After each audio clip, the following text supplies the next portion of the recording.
A very good afternoon. I'm Aisha and I will be your host for today's webinar. Kindly note that this webinar will be recorded. It is my pleasure to welcome you to our monthly ACTRIS cell therapy lecture series. Today's lecture focuses on orthopedic joint preservation. Let's welcome Prof. James Hui, our distinguished speaker for today's webinar. Professor Hui is an accomplished NUS clinician scientist and a director of NUH's Tissue Engineering and Cell Therapy Laboratory. He specializes in the management of orthopedic problems in children, including general orthopedics. He is actively involved in undergraduate and postgraduate teaching at NUS, as well as clinical and basic science research. His main research interests include healing articular cartilage defects using stem cells. With 23 years' experience of in vitro and translational cartilage research, he has published 181 papers in international refereed scientific journals and is a member of numerous professional societies, including the Pediatric Orthopedic Society of North America. Just a little housekeeping before we get started. If you have any questions during the presentation, please type them into the Q&A window. Prof. Hui will address these questions after the presentation. And now, without further ado, I will hand the time over to Prof. Hui. Prof. Hui, please. Okay, I will share my screen. Thank you. Let me see. Great. Okay, can you all see it? Oops. Yes, you can see. Okay, let me just very clear. Thank you, Prof. Okay, good. Yeah. All right. So, yeah. Thank you for your very kind introduction. So, first, I have to declare that I'm really not a true clinician scientist in the sense of the word, because I think I spend too much on clinic and too little on science. So, pardon me for that. And the lecture today actually on stem cells or exosome, let's say for cartilage regeneration, but I also add on or just a break meaning a break of the bone. Actually, this is a lot from the ICRS honorary lectures I gave in Berlin, immediately after the opening of the travel. So ICRS stands for International Cartilage Repair Society, is basically the largest society deal with regeneration of cartilage and healing of the joints. And what's so special is 2/3 of the members are clinicians and 1/3 actually are scientists. So every year they honor, when they're given a lecture, they ask one clinician and one scientist to give the lecture. So this is, I give a little bit history of cartilage repair in Singapore. We sort of like run the very first cadaveric surgical skill course in Singapore. You can see that in 2006, this is one of the very first in Asia. And certainly at the time I got a lot more hair and darker hair. And how did all this started was because as a training in pediatrics, and pediatrics got to a lot of cartilage healing as well in the sort of like knee cartilage in children. And then that's where we first started with my mentor, Professor Lee, on use of chondrocytes, stem cells, periosteal graft, and mosaicplasty. That's how we venture that long time ago. Yeah, but this is truly my hero. This man is called Shigeyuki Wakitani, and he's really a clinician scientist in the true sense of the word, because in 1994 he did a PhD in Cleveland with the guru called Arnold Kaplan. A lot of you have heard about him in this Case Western Reserve University. So he did one of the very first article on mesenchymal stem cell repair of large full thickness defect in articular cartilage in 1994, right? You know, I suspect some of you are not even born then. So his paper is essentially on how you heal cartilage. And that's where I also use this. And you can see the rabbit model, and this is a huge defect we created. And we try to create healing of the cell with fibrin glue on the cartilage and PCL scaffold on the bone part. And that's where we started to show a repair. But you can see that you have regeneration of the thickness of the cartilage, but the integration between the new cartilage and the repair cartilage were not as desirable as you would like to have. So bear in mind this, a lot of time regenerated cartilage is not as good as what the innate cartilage. And bear in mind, we shouldn't just think as a defect we repair, but you think of it like an organ. So imagine, I think if some of you have heard Dan who talked about liver regeneration last month. Imagine here also on liver. I mean, it's organ sort of regeneration of the whole cartilage. So it's really challenging. So next thing we ask ourselves, we use the so-called mesenchymal stem cell and bone marrow derived stem cell to start with, but in the world, a lot of people also use other things. So especially, right, fat. Plenty of our patients or anyone actually will ask that, oh, doctor, I got plenty of fat to donate. Can you use this for the repair of cartilage? And even Arnold Kaplan formed a company called LipoGems. It sounds so nice, like fat. Most are making fat into diamond kind of thing. So he said that, you just do all these adipose cells can be converted into cartilage. And of course, by doing that, then, it's very attractive. And that's why he formed a company, kind of thing. Yeah. So this how it's like. Then we compare bone marrow derived stem cells versus fat cells.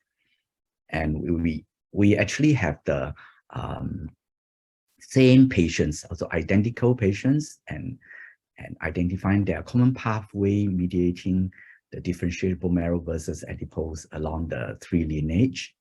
Okay, and we also compare, the chondrogenic potential of both the adipose versus bone marrow cells. So basically, we did studies to compare the bone marrow derived stem cells versus the adipose, because we felt that adipose cells, you can really have a lot in terms of quantity, and if it does have the same kind of quality, and that'd be really wonderful as a source of the cells for chondrogenesis.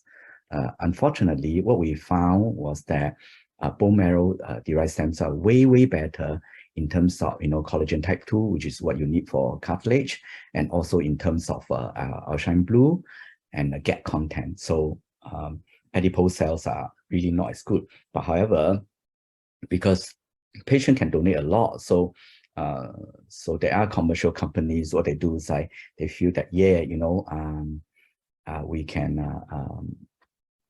as long I can have large number of quantity of adipose cells, I can overwhelm you with to generate enough cartilage. But that's something, this is something so-called more popular in recent years, in the past of 5 to 10 years, were the use of bone marrow aspirate. So what happened is, once you got the cartilage defect here, the surgeons would try to use, can you still hear me? Yes, we can hear you well, loud and clear. Thank you for me. Surgeon would try to use a single stage, get the bone marrow cells and spin out, and then put back onto this defect without culture. So this is called unexpanded cells. However, in the cartilage regenerative surgeons, we actually had this big debate and argument. So here it is, Elizabeth Kahn. She's from Italy, and she used a lot of these, and then but she's game enough to call herself. She say, "Oh no, James, let me talk about the fake stem cells." So we just concentrate, because basically there's no identification or anything. Whereas I talk about real stem cells, the culture ones, you know. So try to be the real against the fake. So why I say that those are fake, because I feel that, look, by definition, really we should only call it bone marrow-derived stem cell if you can attach and grow and having phenotype characteristics of truly human MSCs. And how do you know? You must have proper STRO1 expression. So these are all our studies we did together with Simon Koo, my collaborators in A*STAR. Unfortunately, Simon had gone back to Australia because of pandemic. Then, of course, we also make sure we get, these are patients who have stem cell markers, which is positive for CD73, 90, and 105. And they should be negative for non-MSC markers like 34 and 45. Because if you don't differentiate, then you get CD34 and CD45 positive cells, then they are just your hemopoietic cells, you know. So they are really, in true sense of the word, not the bone marrow-derived stem cell you need for cartilage regeneration. And of course, all these have been proven. They are truly stemness of the cell by having multipotencies in terms of going into osteoadipose and chondrogenesis. Then I just share with you, instead of just cartilage alone, what how the application of these bone marrow derived stem cells can be used in really various forms of orthopedic sports medicine. You all heard about ACL, right? Anterior cruciate ligament. I mean, if you play any sports, whether football, even basketball, volleyball, and frisbee, all that, you can have an ACL ligament injury. And you can see that. So what we try to do is, a lot of ACL reconstruction is just between the tendon and the bone, how it attached together, but then nothing else to enhance it. So what we did now was, in the experiment, were in the rabbit model, we created the ACL deficient knee, and we harvest the tendon and passing through the tendon through the bone tunnel and enhance it with bone marrow-derived stem cells. And after that, we test them, see how strong they are when we pull them apart. And this is what we do, called tendon graft osteointegration, meaning how the tendon will go into the bone, yeah, and using all these MSCs. So what we found is that, you know, in normal anterior cruciate ligament, you can see if I sacrifice the ACL attachment to the bone, it looks like this, you know. And very interesting, in the MSC enhanced ACL graft, it almost recreated a tendon, sort of like bone cartilage, bone tendon junction, like a normal ACL ligamentization. So this is something we are very exciting about. And then, so this is how it also show, even in allograft, we found that, you know, there's a nice mature zone of cartilage and going to blend into the adjacent bone and the tendon. Well, compared to the control limb, where there's just pure ACL reconstruction, they don't have any of these nice cartilage in between. And with this success, we're actually now recreating our own stem cell derived and the tendon graft, which going undergo clinical trial for this purpose. Yeah.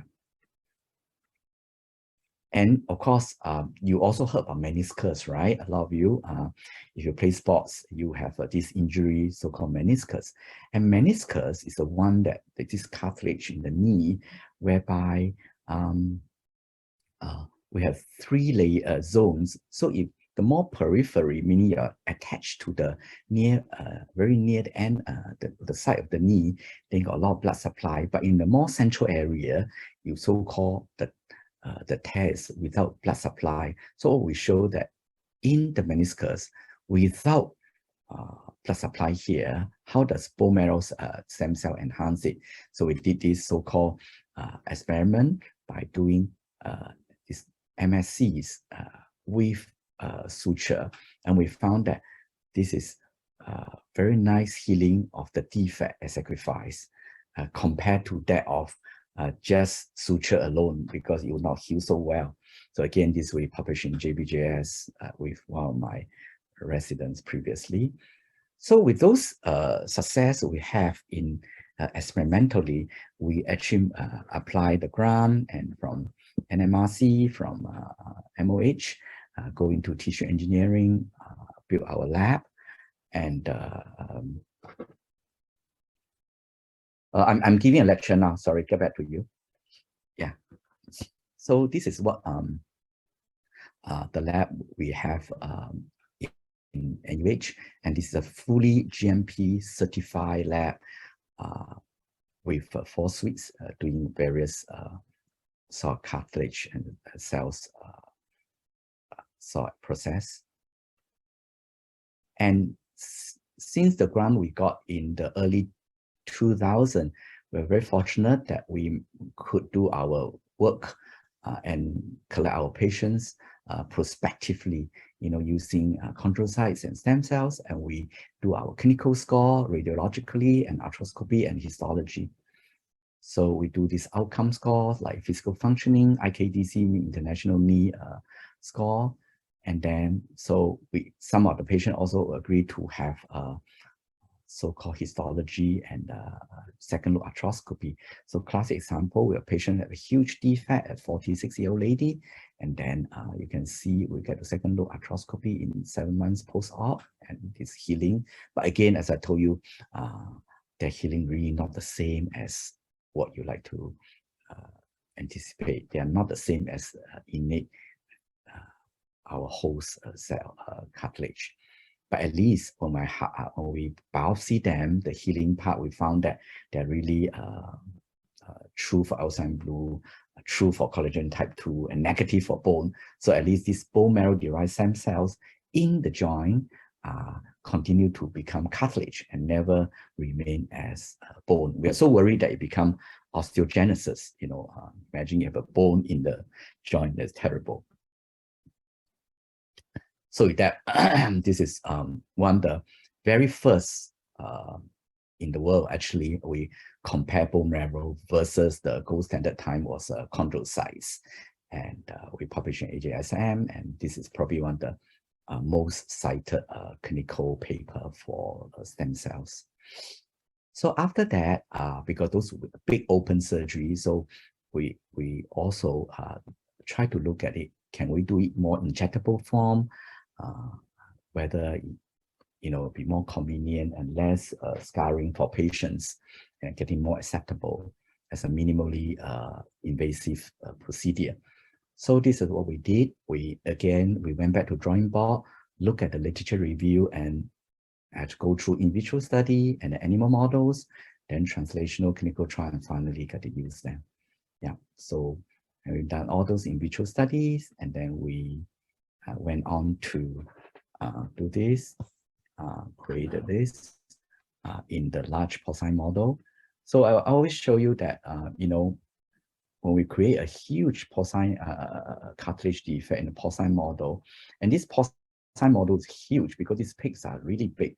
I always tell people that this porcine model's pig cartilage size almost close to the size of some petite Asian ladies, because Asian women are not very big size. So it's like really, so these are clinically very, very relevant models.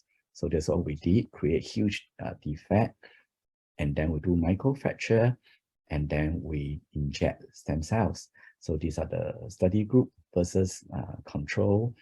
HA is one of the hyaluronic acid that people give a lot as an interim sort of like treatment.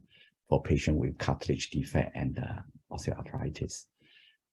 And we found that at 12 weeks post-op, the group with MSC had very good healing compared to just HA and the saline control. Of course, and then this also been reflected on histology. You can see very nice thick highline cartilage repair compared to that of control group. But of course, not every specimens are like that. Oh, sorry, did I have? Oh, sorry, I jumped. I couldn't show another slide. We only get 8 out of 12 samples like that. The other 4 are not as beautiful as this. Then we also trace, we label the cells with CFDA to know that these are the injectable cells we injected, and then you go into the subchondral bone, and then they go up to form the cartilage. And also, we also went ahead to look at, follow my another Japanese friend, Professor Ochi from Hiroshima, where he did, he actually labeled all his cells by iron, and then use magnetic to guide them, so to speak. And that's what I did. And we also have this. So this is a surgical procedure. We have a huge pig model, and then we have a nice. I think this I think machine is in ACTRIS itself. You know, very nice. Go in and then to see how we trace the cells.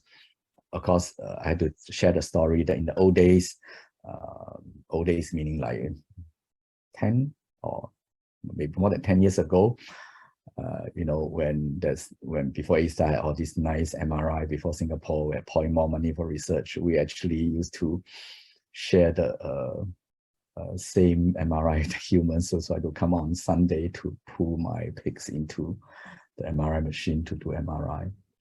Then that's what we did, was that you look at these magnetic cells, you can see that these iron labeled cells, you can see how they get to injected to the so-called injured part of the cartilage, and see whether they go track into the cartilage defect and then heal it that way. Okay, so with all those, again, those proof in concept, then we apply to NMRC for clinical trial grants, and then that's what we did. A patient with cartilage defect under the same single stage, we do under GA, do a microfracture, and at the same time harvest bone marrow derived stem cells from. You'll be surprised at how little pain it is, even without GA, to harvest bone marrow. It's not as painful as you thought. And with that, then we go in the lab, and subsequently, once we have cultured enough cells, we inject back in the outpatient procedure for this. And so we have a nice comparative studies and show how they heal the cartilage.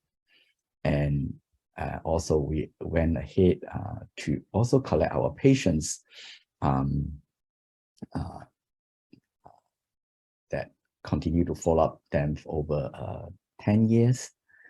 And then, so during those 10-year period, you can see how, you know, we try to have 2 groups very similar, the ACI and bone marrow, and the lesion sizes, all that, and 36 patients on each arm, to see how these both groups, their improvement, and in terms of knee score, lesion rating, and TETNA is activity score.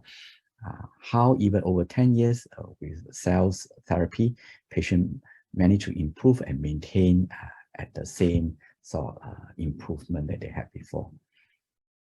And then, so we also want to check whether are we the only one claim all this success, because in the world, if you are the only one who did certain procedure and claim this result, usually it's not so true, because surgeons everywhere the same, cells everywhere the same. So we look at, did a nice analysis on other colleagues around the world. So we managed to recruit them about 19 studies to look at what sort of MSC they use to treat knee cartilage. Then we found that by and large, you know, you can see a lot of people use adipose, almost half use the fat cells. But fortunately, still most are using the same donor, but not from outside. Yeah, and you can see that. So I'm still winning a bit now, still more cultured and less uncultured cells. Yeah. So the so-called next lab, meaning that having done bone marrow derived stem cell, all that culture for so long, and really people feel that it's too much of a cost involved. So that's why with together with Sai Kiang and Wei Xiong, we start to delve into MSC exosomes. I think Wei Xiong, Professor To Wei Xiong, did give quite a comprehensive lecture on exosome in this series before, maybe last year, I think I heard. And so I wouldn't bore you with what is extracellular microvesicles and what are the exosomes that derive from human ESCs, derive MSCs. Yeah. And this is Wei Xiong. So what we did first, I think we published in 2016 on how exosome will repair osteochondral in the rat model. And exosome certainly superior in terms of thickness, hyaline cartilage, and superior in terms of less degeneration compared to their control group. And we also found that how exosome can internalize and enhance cell migration and proliferation with chondrocytes in vitro study. Because chondrocytes, as you know, the main cells in cartilage. And together, I don't know, maybe some of you have listened to Francis, who I think gave a talk in A-Star at A-STEM at 11 o'clock. So Francis was my brilliant resident. So what we did also, we tried to use injection exosomes and hyaluronic acid to look at the repair model as well in rabbits. And of course, we have made sure that get the correct size distribution of exosomes.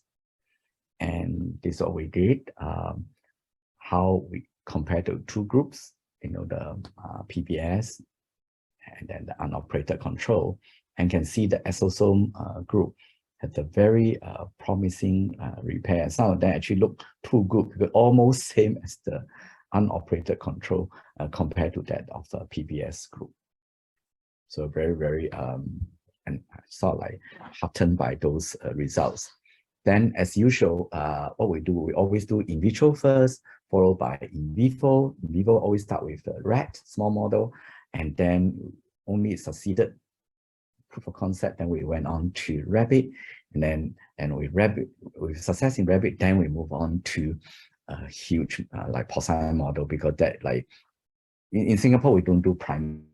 I don't have that many monkeys, so that's what we think that a porcine model is quite large enough. So that's what we did, osteochondral lesion, and then to look at how the repair is compared to that repair to control group. So you can see that hyaluronic acid with exosome has superior compared to just hyaluronic acid alone. So you heard about cells, you heard about exosomes, but today I just introduce you a bit of concept, which is very clinical. You don't get to hear a lot in your world, biologics, but so that's what I mean by, is it cells or brick? The reason is a typical patient come to see us will have a femoral condyle like that, in the femur, or patellar ulcer in the kneecap, all right? But you know what? A lot of time we in teaching my orthopedic residents, we will say that you must always look at patients' alignment, right? Like you heard about real estate, location. So this is something like that. A lot of patients will have ulcer here because the person is in varus. Do you see that? So like this patient is bent here, so well the other side is straightened. So in that sense, osteotomy is very important to correct and make it straight. You straighten the crooked bone is as important as biology itself. Similarly, you look at this kneecap, patella, right? So left a bit better, but the right, you see, is really the ulcer here is yanking here. It's really bad. So again, you repair whatever, you need to look at that. I need to realign the patella in the center. So to put it back in the correct alignment, like as if the wheel in the right box, and then you're in the right track kind of thing. Yeah. Okay. So there it goes. You look at this patella lesion. This is a patient. You know, I can see huge defect here. Even come up with a free body there, and then we repair with cells. And after repair of cells is so important. You see that this is a malaligned. I need to bring it back to center. So this is what I did. MRI 9 months later, you can see the new repair cartilage compared to previously. There's a defect here, but at the same time, it's aligned back to the correct place. So it's very important. We show that even young patient, after repair, we need to align them back. So you can see aligned, very well aligned with thick cartilage. So that's why a lot of patients like that coming with, you know, really varus. You can see how bold the leg is. And if you just repair alone, it's not good enough. It's very important you get, see, you can be like 15 degrees off, and then we need to do a break and then straighten it. Okay.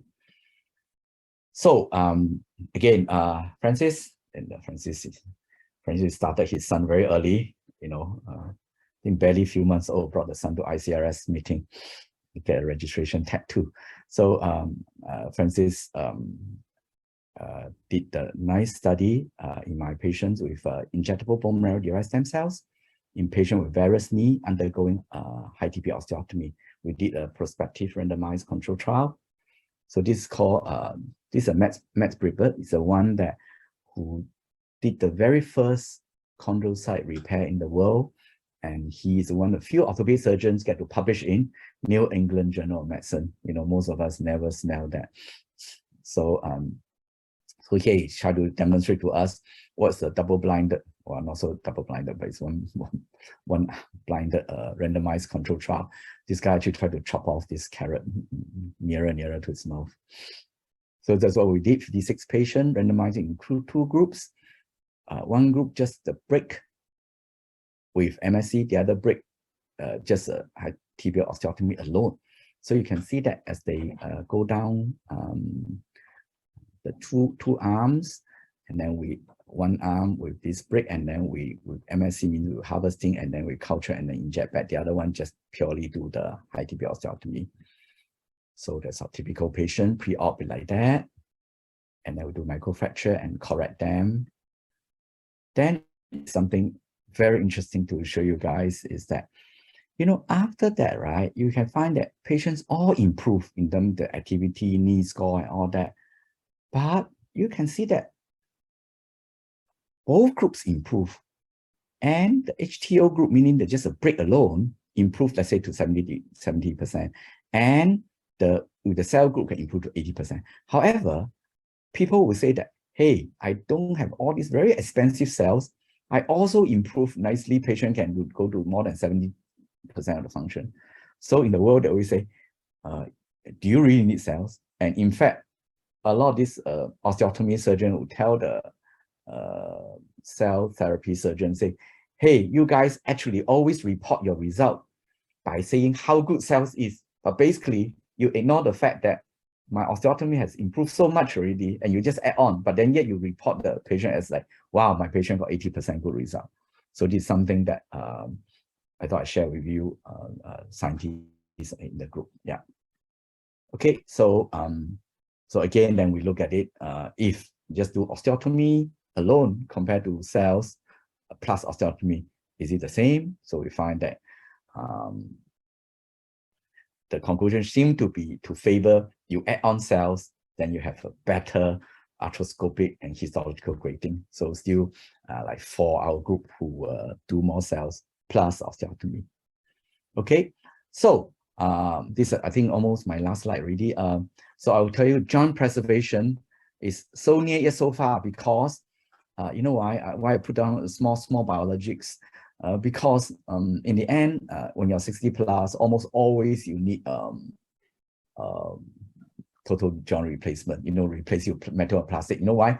By doing that, you feel no pain at all because there's no nerve endings. So, and that seemed to be the best outcome. I mean, not best outcome, the most predictable things for patients.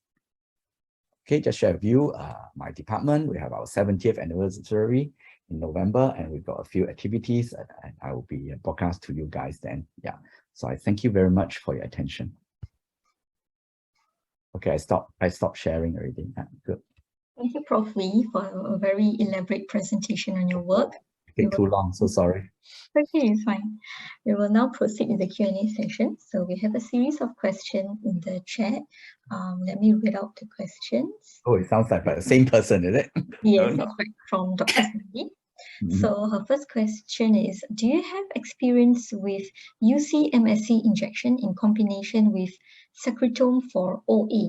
And which is better than BM-MSC or UC-MSC only?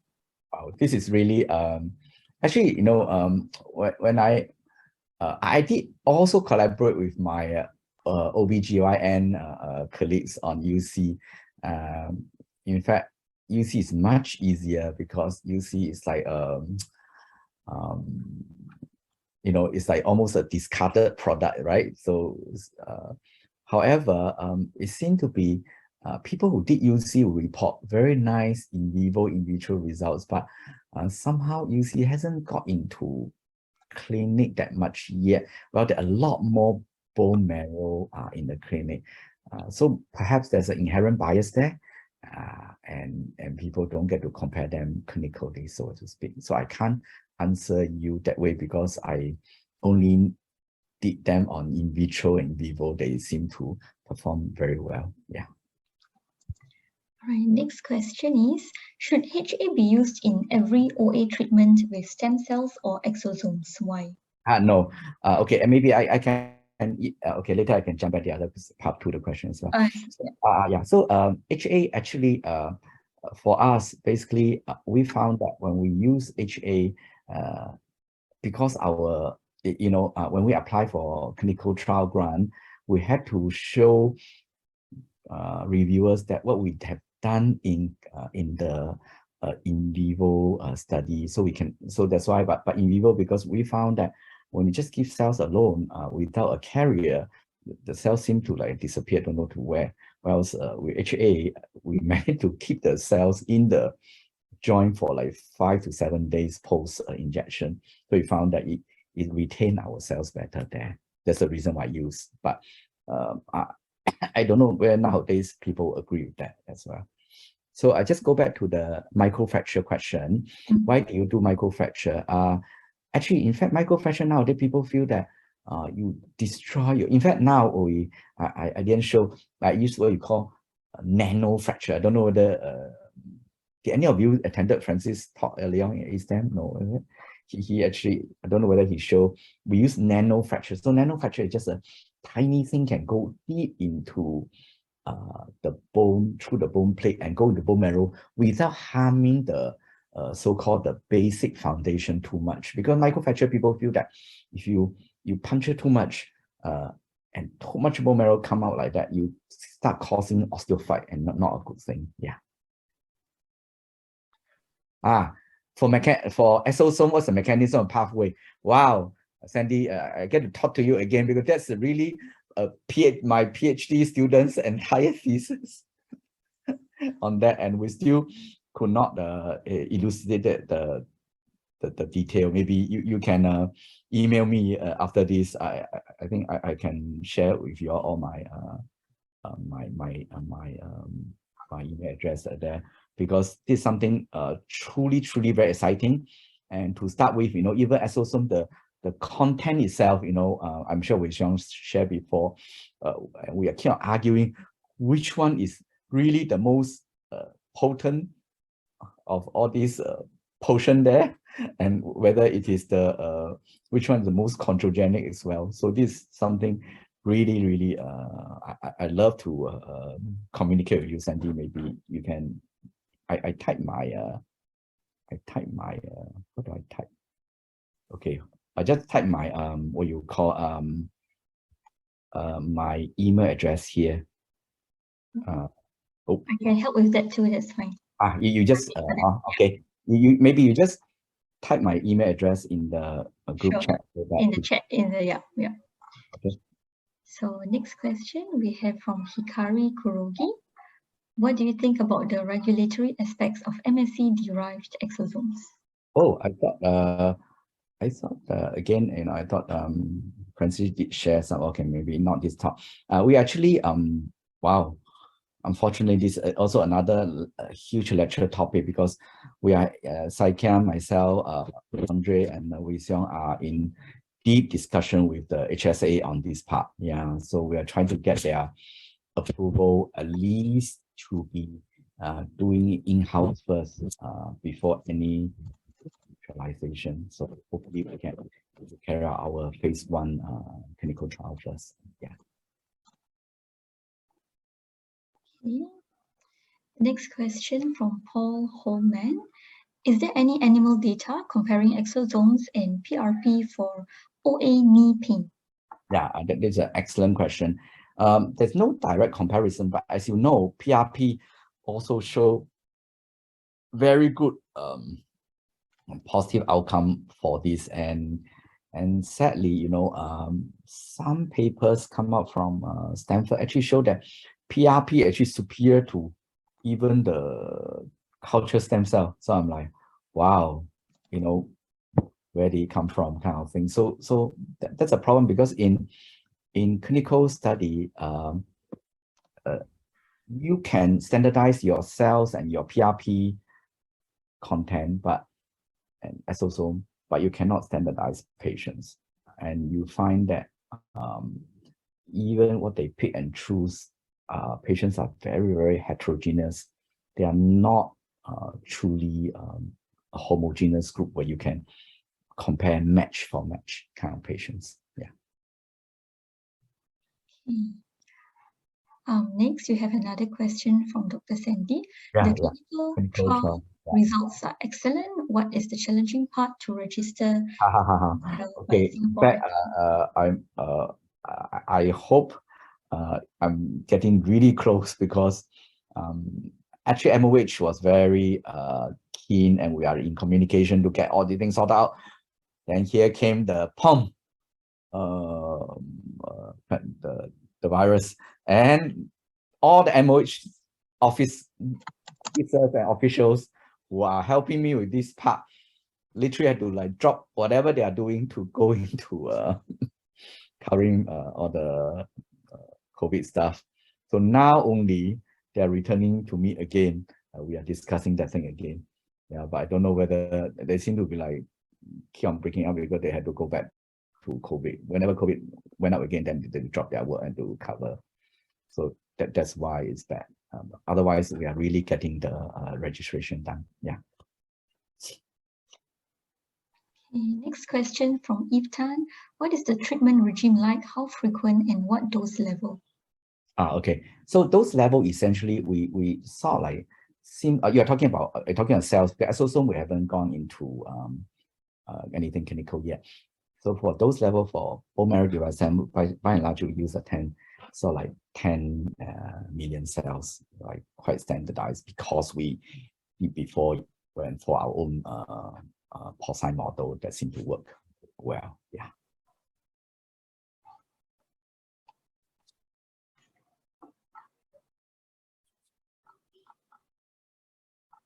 Next question from Y. Fuk Leong. Thanks, Prof. James, for the interesting talk. What's your thought of using iPSC-derived MSC or its exosomes for the regeneration? Yeah, very funny. iPS cell, right? Even in Japan, you know, I also know the guy who won the Nobel Prize and all that, but they did not go into clinical trial with that. You know, they tend to use it to identify things rather than not as a therapeutic mean, but more as attack on cells. I don't know why. So I have no experience at all because even Japan themselves, imagine the originator didn't do it for clinical, so I don't dare to do it. Okay, next you have a question from Paul Holman. I'm a neurosurgeon who takes care of LBP, so I can appreciate a heterogeneous patient population. Thank you for your answer, Prof. Well, certainly, I mean, the knee pain, inside is all so different. There's a cartilage defect here, cartilage defect there. And in fact, it's so funny, okay? One of the very early publication by Harvard professor, then he showed this, he said, oh, these are our compare match group. The result will be like that. Then his radiologist colleague in the audience, so naughty, he said, no, those report I report for him, and the defects are of a different site and size. Wow, that everyone laughs. It's like very bad. your collaborator went to sabo you in the meeting. So that, but having said that, now at least actually I like the honesty of radiologists. So at least then make all of us be more forthcoming and telling everyone, look, it's truly heterogeneous. That you cannot match every patient like, wow, this one only one defect, that one also one defect. No, in the end, then appreciating the difference. Yeah. Okay, and our next question from Xiangman. Hi, Prof. Wee, in your opinion, what is the relevance of in vitro culture data in guiding the development of implantable devices? Wow, that's also another $1 million question. And unfortunately, we found that, right, a lot of things when we succeeded in vitro, how come suddenly seem to, without logically, I want to hope that go into the same pathway what I found in vitro, then we'll go to in vivo, then follow up, but unfortunately in real life seem to be, I think Xiama also knows some of the results we got in vitro study, and when we put into in vivo, it's how come a different outcome? Then worse, some even in vivo we got this correct, and then go to clinical, again it's different. So that's why it made you very disheartened that way.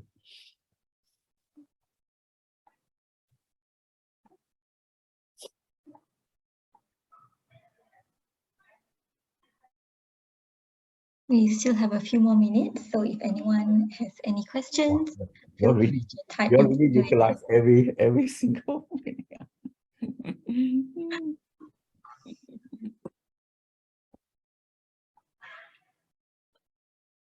Yeah, they can always email me, and then I've already provided Prof. I mean, email in the chat.